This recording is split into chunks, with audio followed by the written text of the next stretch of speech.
إبراهيم في العالمين إنك حميد مجيد يا الله يا فتاح يا رزاق يا الله يا فتاح يا رزاق يا الله يا فتاح يا رزاق يا الله يا فتاح يا رزاق يا الله يا فتاح يا رزاق يا الله يا فتاح يا رزاق يا الله يا فتاح يا رزاق.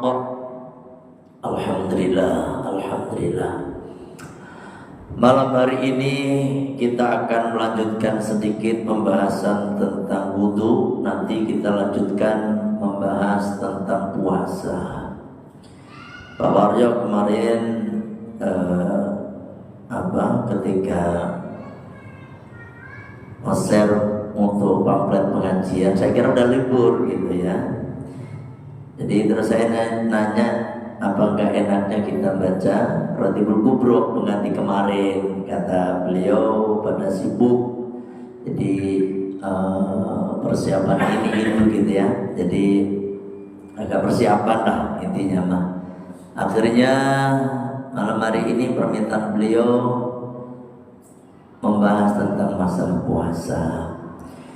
Nah, tapi sebelumnya kita akan bahas tentang masalah kitab kemarin, pembahasan kita kemarin yang belum selesai, yakni berkenaan perkara-perkara yang membatalkan wudhu, ya, perkara yang membatalkan wudhu, sampai kepada perkara yang membatalkan wudhu, yaitu bersentuhan antara laki dan perempuan, bersentuhan kulit. Nah,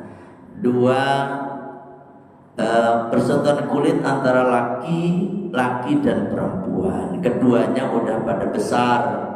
Besar di sini adalah yang kira-kira udah nyahwatin, nggak harus balik loh Pak. Yang penting udah gede, walaupun umur 8 tahun kok, bongsor gede, terus ada orang seneng gitu. Nah itu udah, kalau kita bersentuhan dengan anak yang seperti itu bisa membatalkan wudhu, ya. Nah di sini la talaqi basyaratayhima ma'a mahramiyatin. Di sini tidak berlaku, artinya tidak membatalkan wudhu ketika bertemunya kedua kulit tersebut karena ada kemahroman, ya, mahrom itu tidak batal Pak. Bainahuma di antara keduanya, binasabin dengan sebab nasab itu nggak batal. Dengan sebab nasab itu dengan sebab keturunan itu nggak batal. Dalam mazhab kita ya, dalam mazhab Syafi'i, bahwasanya nasab ya, anak. Bagi kita laki-laki nih ya, bagi kita laki-laki berarti anak kita, anak perempuan kita, ya, cucu perempuan kita, buyut perempuan kita, cicit, udek-udek wareng sampai canggah wareng, ya kan, ketebak pisang sampai sono gitu, ke bawah. Itu semua keturunan kita yang perempuan itu tidak batal wudhu dengan kita. Atau ibu kita ke atas. Yang kedua ibu kita ke atas, ibunya ibu kita, bapaknya ibunya bapak kita, nenek kita, ya kan, terus ke atas. Itu juga tidak membatalkan wudhu. Itu nasab Pak. Nasab lagi saudara, itu nasab, ya, saudara. Kita punya saudara perempuan, kakak perempuan, adik perempuan, itu tidak batal. Berhubungan dengan nasab lagi siapa Pak? Bibi kita, yakni bude kita, bule kita. Ini berhubungan dengan nasab.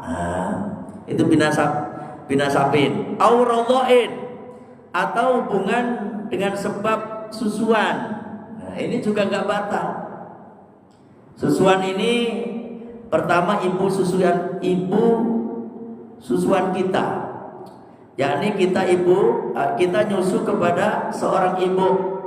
Nah, ibu itu otomatis menjadi ibu kita, namanya ibu susuan.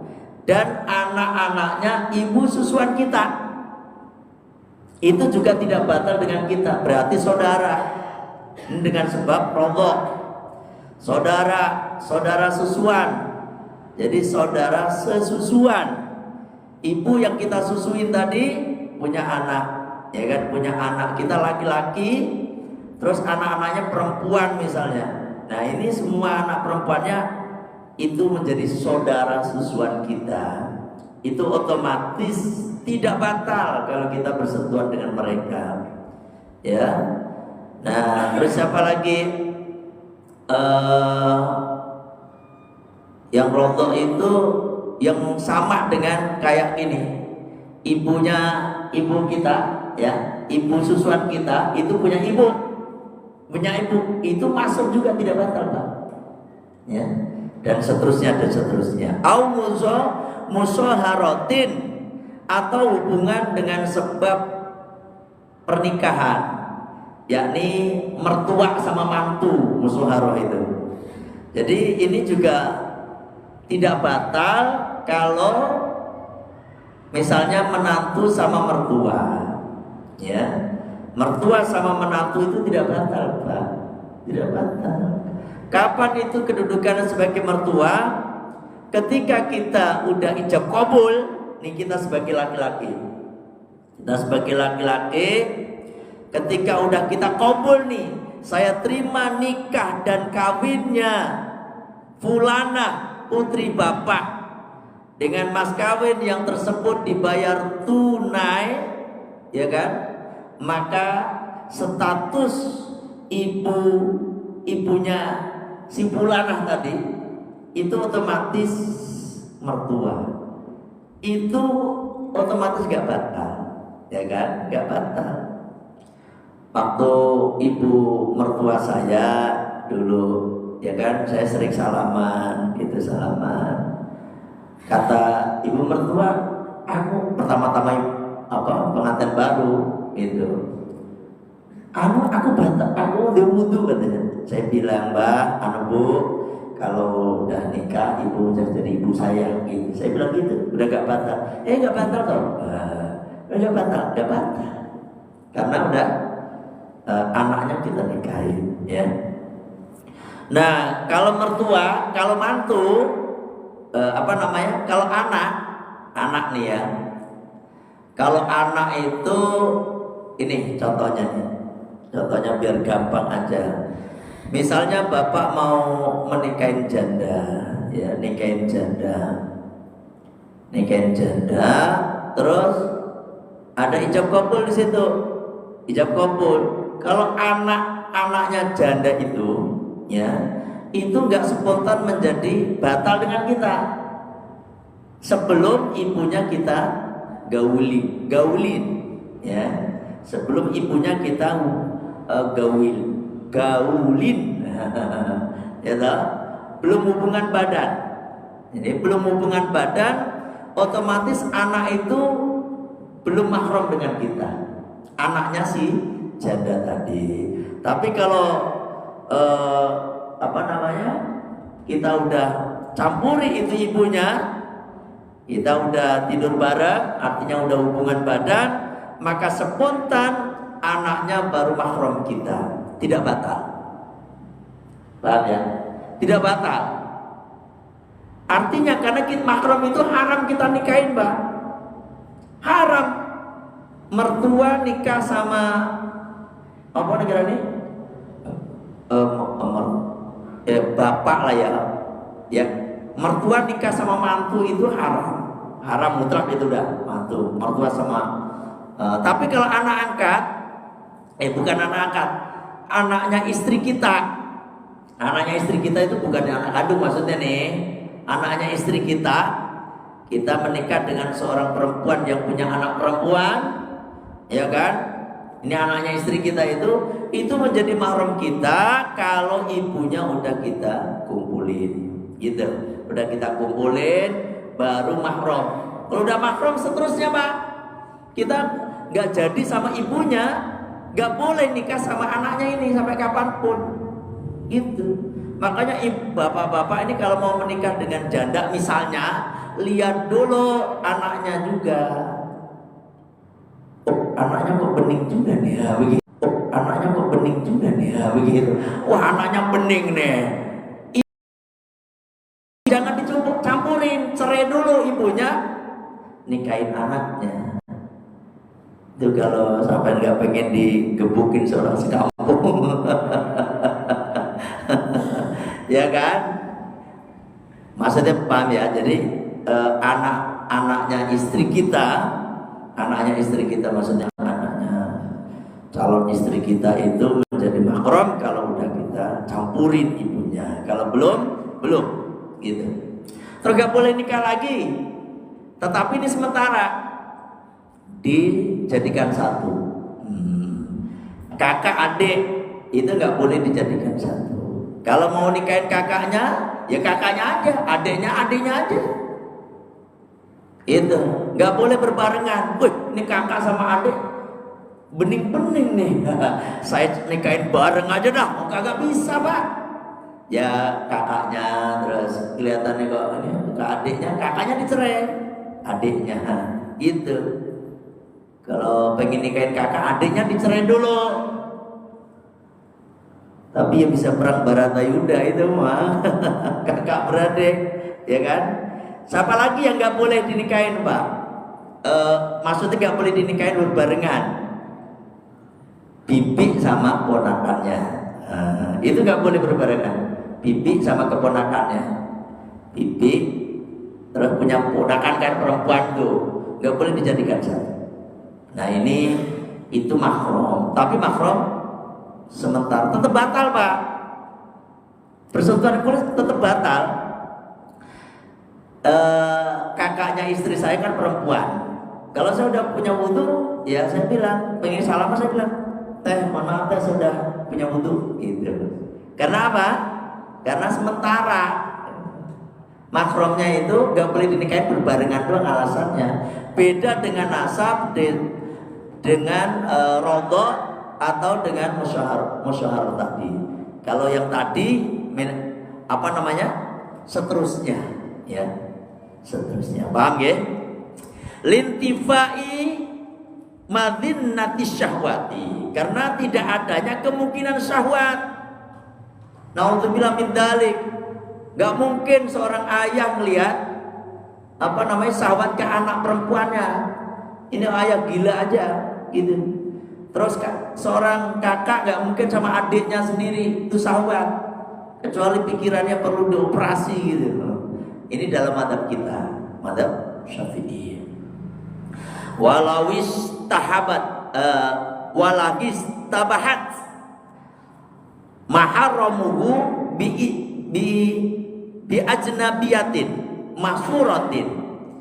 Kalau nih berkumpul bareng-bareng istabahat itu serupa, perempuan kerudungnya misalnya nih, kerudungnya kuning, kan ibu-ibu biasanya kan punya seragam sama kayak gitu kan, bareng-bareng ada 10 seragamnya sama istabahat itu.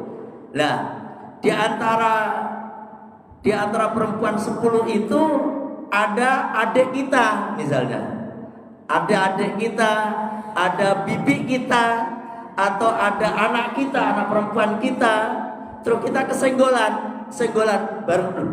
Tadi nyenggol siapa ya? Gitu. Tadi saya nyenggol adik apa orang lain ya? Saya nyenggol bibi apa orang lain ya?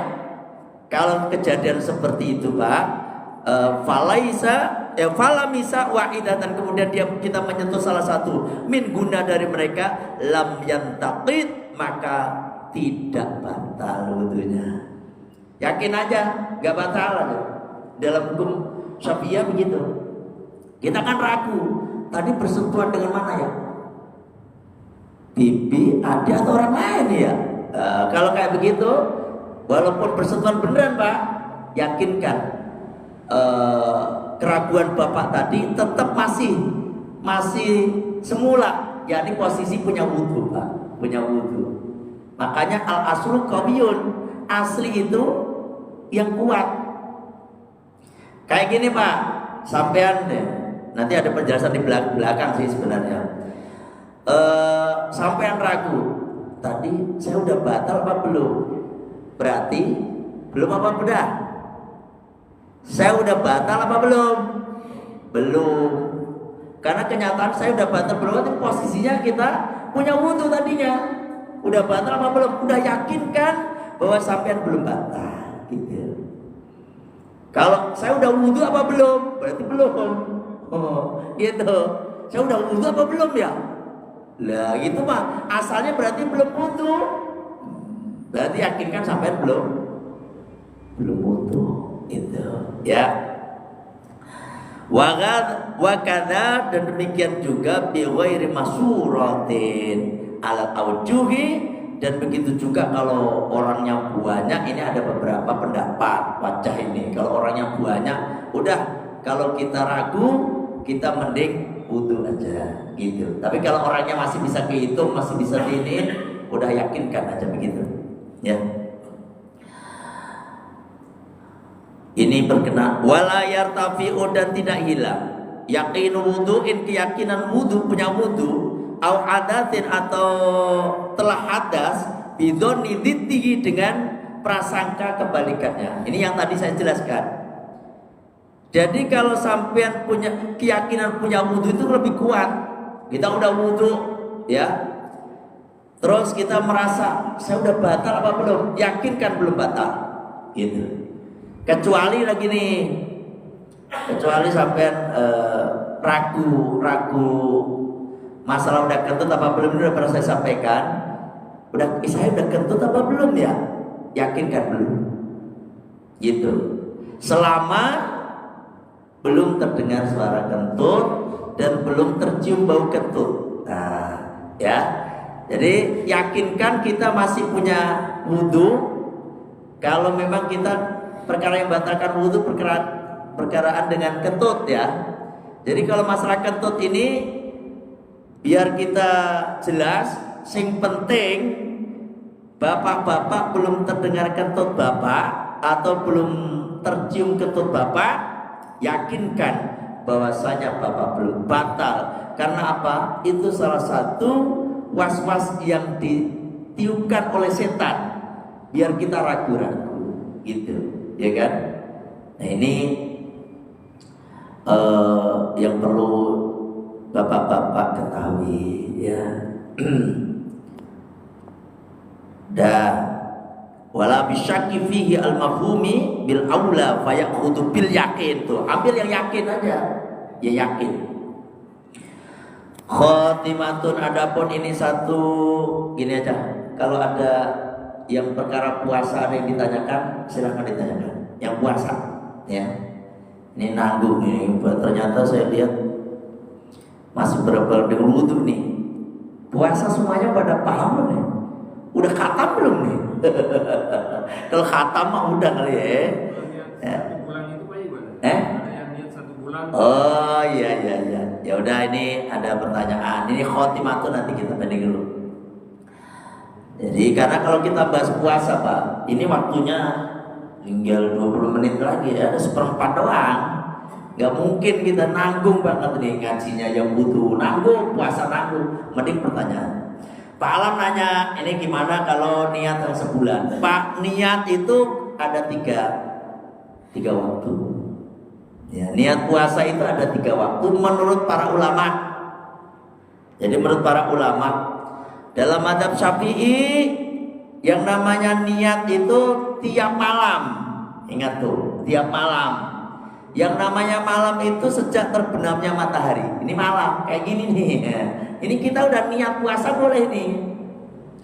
Sampai kapan? Menurut Imam Syafi'i itu pokoknya tiap malam selama Ramadan wajib niat. Ya. Jadi dari maghrib, beduk maghrib itu sampai sebelum subuh. Nah ini waktu yang panjang ini sampai wajib niat. Kok sampai tidak niat? Dalam madzhab Syafi'i puasanya sampai tidak sah. Gitu. Gitu. Ada yang nanya, "Kiai, kalau ibu-ibu kayak saya nih masakin masak sahur, apakah udah terhitung niat?" Saya bilang tergantung. Yang penting puasanya itu ditentukan, ini puasa wajib atau puasa Ramadan. Besok saya mau puasa doang itu belum sah, Pak. Ya, belum sah. Tapi harus besok saya mau puasa Ramadan, harus ditentukan. Apalagi besok nih, insya Allah puasa kita ini hari Kamis nih, kan berbarengan dengan orang yang biasa puasa Senin Kamis kan.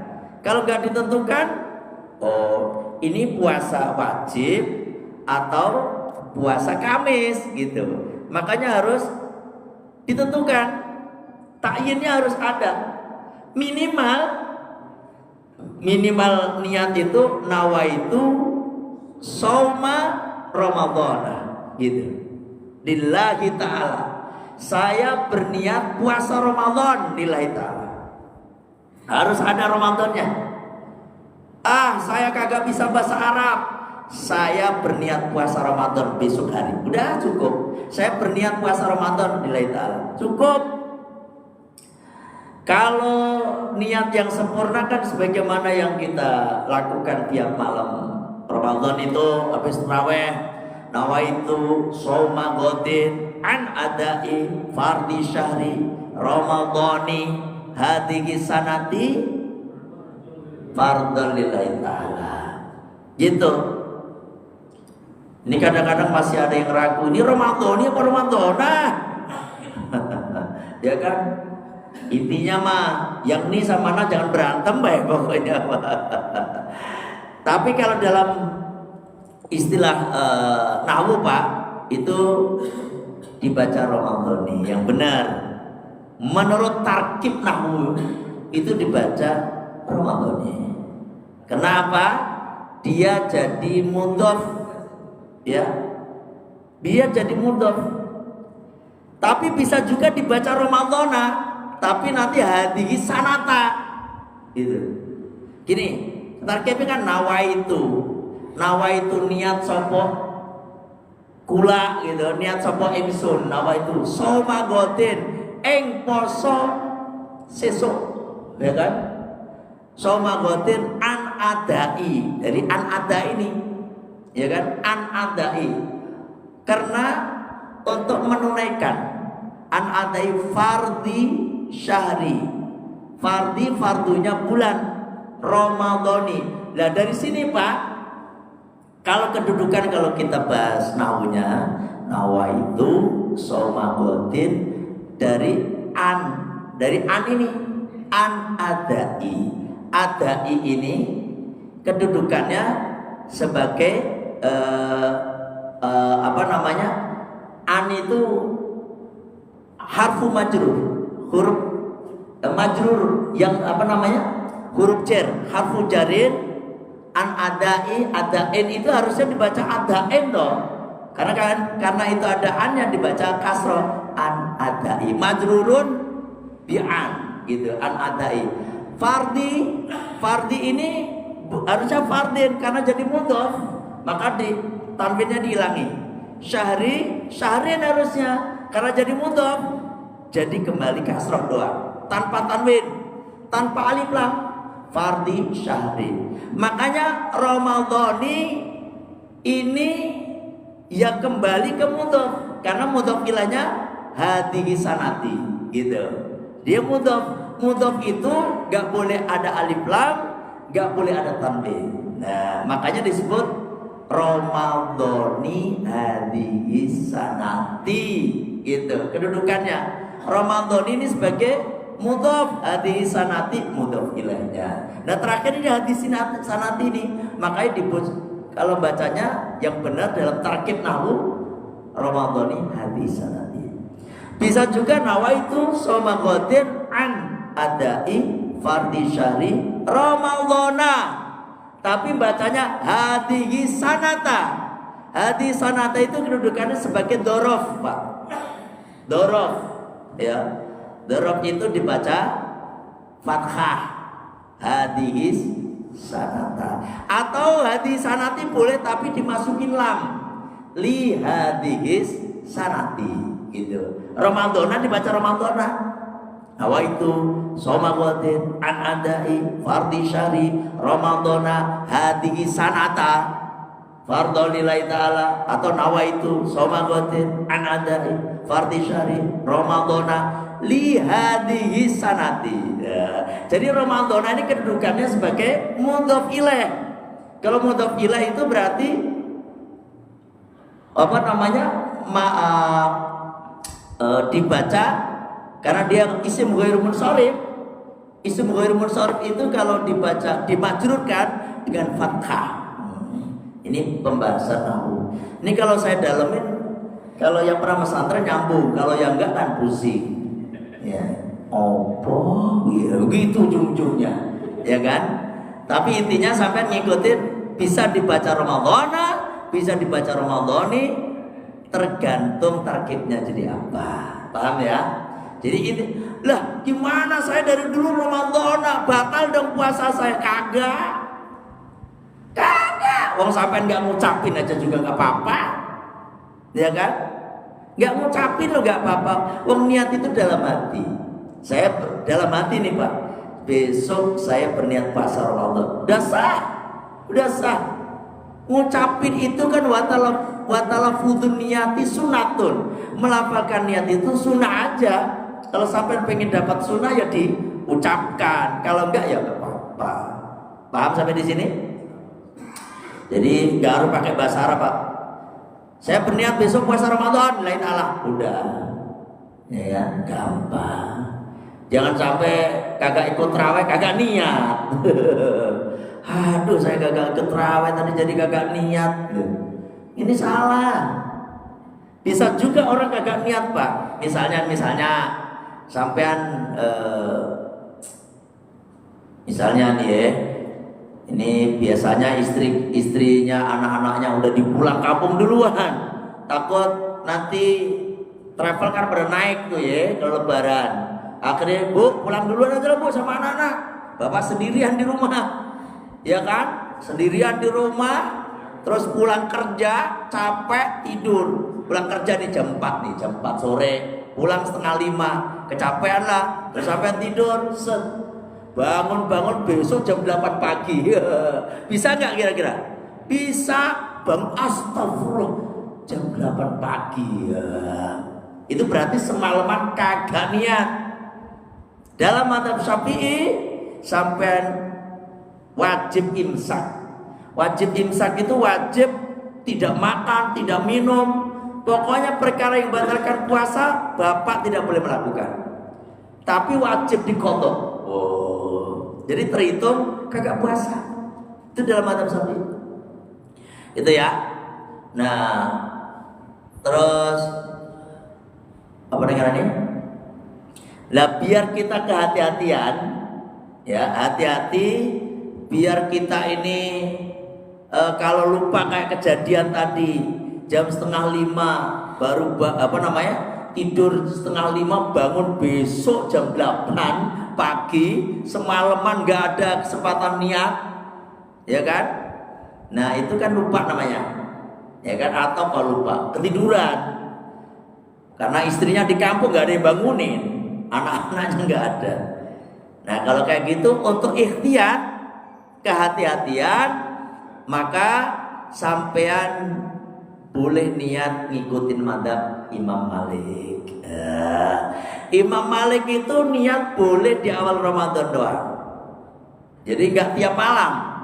Di awal Ramadan aja udah niat. Tapi di awal Ramadan.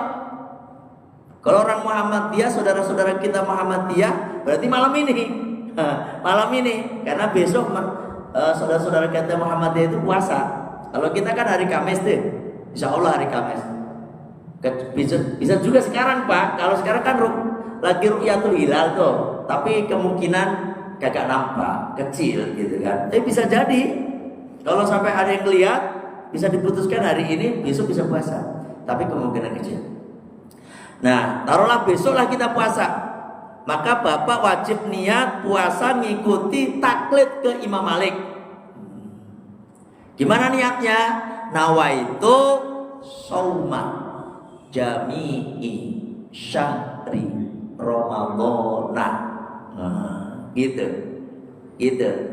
Kalau enggak, kalau bisa apa nih? Tergantung tansihin lagi. Kalau masih hati sanati, berarti Ramadhani. Nawaitu sauma jami'i syahri Ramadhani hadhihi sanati taqlidan lil imami maliki fardhalillahi ta'ala. Gitu. Apa Lora? Kalau nggak hafal nggak apa-apa. Lihat aja di Google aja Pak, di Google aja. Ketik aja niat puasa menurut Imam Malik. Kalau bahasa kitanya, bahasa Indonesianya, saya berniat puasa sepanjang bulan Ramadan di tahun ini taklid ke Imam Malik lillahi ta'ala. Bisa kan kayak gitu. Makanya besok malam Kamis nih ustadznya harus nonton ini. Ustadznya yang biasa di sini. Ya pokoknya ustadznya harus nonton. Imamnya yang mimpin tarawih itu harus nonton. Ayo ibu-ibu, niatnya berarti 2 kali. 2 kali niatnya. Pertama niat ngikutin Imam Malik, yang kedua niat Imam Syafi'i. Gitu. Jadi pertama ikut Imam Malik Pak. Nawaitu soma, bukan semagotin. Jadi nawaitu soma jami'i syahri Ramadhani hadhihi sanati taqlidan lil imami maliki fardhal lillahi ta'ala. Gitu. Terus nawaitu soma godin an adai fardhi syahri Ramadhani hadhihi sanati lillahi ta'ala atau fardhon lillahi ta'ala. Jadi 2 niat khusus malam Kamis besok. Kalau hari ini tarawih berarti harus niat sekarang. Gak boleh 2 Ramadan baru niat, gak sah. Malah menurut mengikuti Imam Malik loh, taklidan lil imami maliki. Paham sampai sini? Itu untuk kehati-hatian Pak. Siapa tahu lupa, nanti insya Allah karena kita udah niat ikut Imam Malik, karena kita gak sengaja gak ini dalam sebagian ulama bahwasanya puasa kita sah, nggak harus diqadha. Kalau yang ketiga niat menurut Imam Hanafi, ini lebih ringan. Niat menurut Imam Hanafi itu mulai terbenamnya matahari sampai pertengahannya tengah hari besoknya. Itu boleh. Malam tadi ini maghrib sampai besok besok jam 12 siang. Kalau udah lewat jam 12 siang udah nggak sah puasanya. Itu.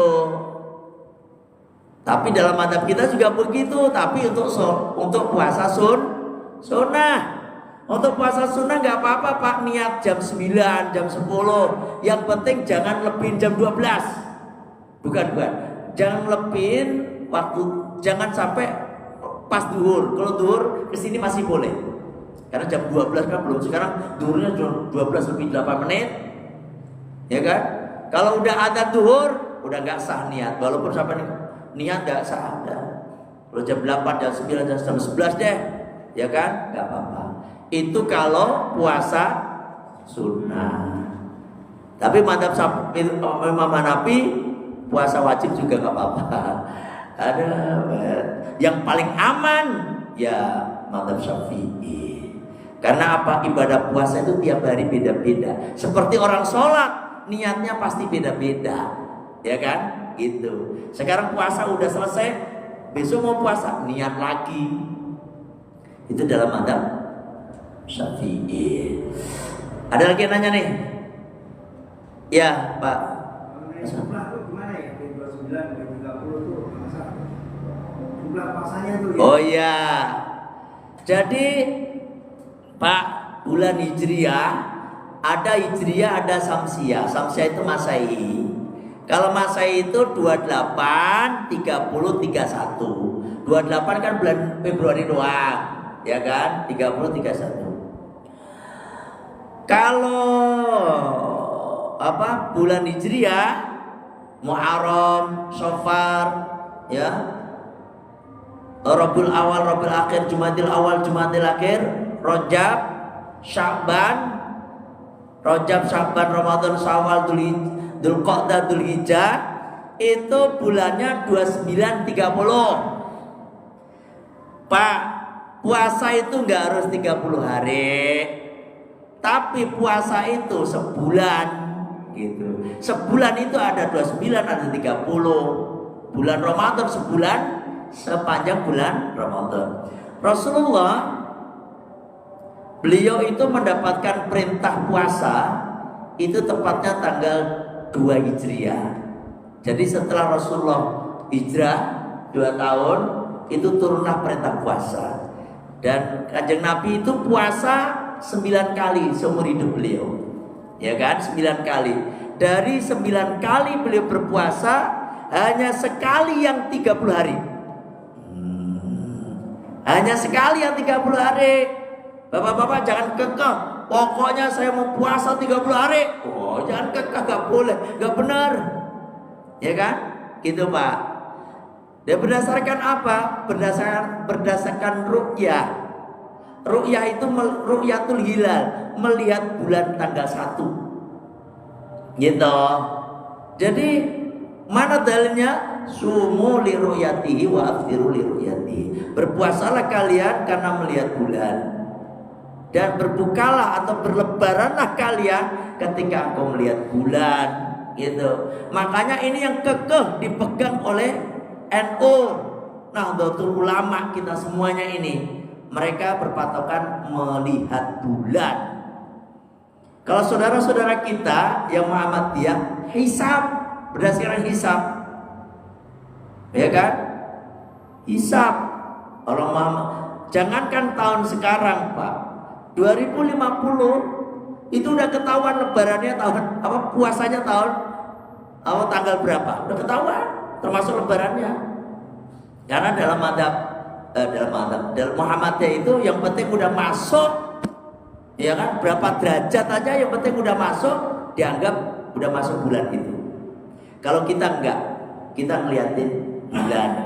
Kalau enggak nampak bulan itu, berarti ya belum, berarti dihitung 30 hari istiqmal. Paham ya?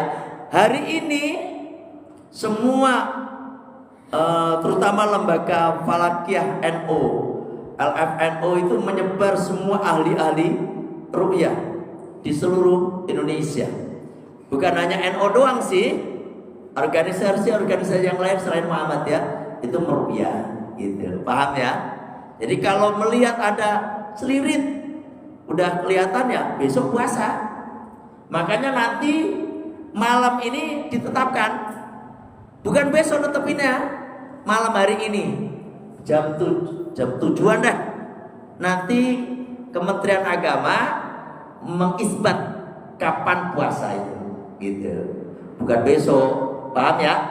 Ternyata kementerian hari ini besok kita puasa, ya puasa, malam ini terawih kita. Ngikutin aja, gampang ya. Ini pertanyaan baru 1 tapi udah habis waktunya ya. 2 ya Pak Alam sama Pak Kasmani. Ada lagi? Cukup ya? Alhamdulillah ya. Ini kalau diterusin sampai jam 9 ya. Cukup ya insya Allah ya. Nanti Bapak-bapak silakan kalau ada yang nggak jelas. Di antara jamaah sini itu kalau ada masalah sering WA saya. Nggak apa-apa. Tapi WA, jangan telepon. Karena apa? Kalau telepon itu saya jarang, punten ya, kegiatan ngaji aja gitu. Jadi kalau telepon tambah ganggu. WA aja, hukum apa ini. Semuanya udah ada nomor telepon saya. Yang belum nanya yang udah ada, ya kan? Bisa WA. Nanti kalau pas ada waktu saya jawab, gitu ya. Karena saya ikut tanggung jawab berkenaan dengan jamaah yang ada di An-Nur ini, karena salah satu gurunya di sini saya. Makanya saya welcome, silahkan kalau nanya. Kalau saya nggak bisa, saya masih banyak guru yang bisa saya tanyakan dan bisa buka kitab lagi, gitu. Itu aja Pak, ngaji kita sampai di sini. Insya Allah ini juga otomatis malam tawakufan kita, ya, penutupan pengajian sementara kita, ya. Insya Allah kita ketemu habis Lebaran, Insya Allah. Semoga pada panjang umur, ya, panjang umur, sehat walafiat. Al-Fatihah. A'udzubillahi minasyaitonirrajim. Bismillahirrahmanirrahim. Alhamdulillahirabbil alamin. Ar-Rahmanirrahim. Maliki yaumiddin. Iyyaka na'budu wa iyyaka nasta'in. Ihdinas siratal mustaqim. Siratal ladzina an'amta 'alaihim ghairil maghdubi 'alaihim waladdallin. Amin. Alhamdulillah. Ini langsung komat aja karena saya buru-buru mau ikut tetangga saya tetahlilan malam ini. Ya, langsung komat. Matur nuwun. Assalamualaikum warahmatullahi wabarakatuh.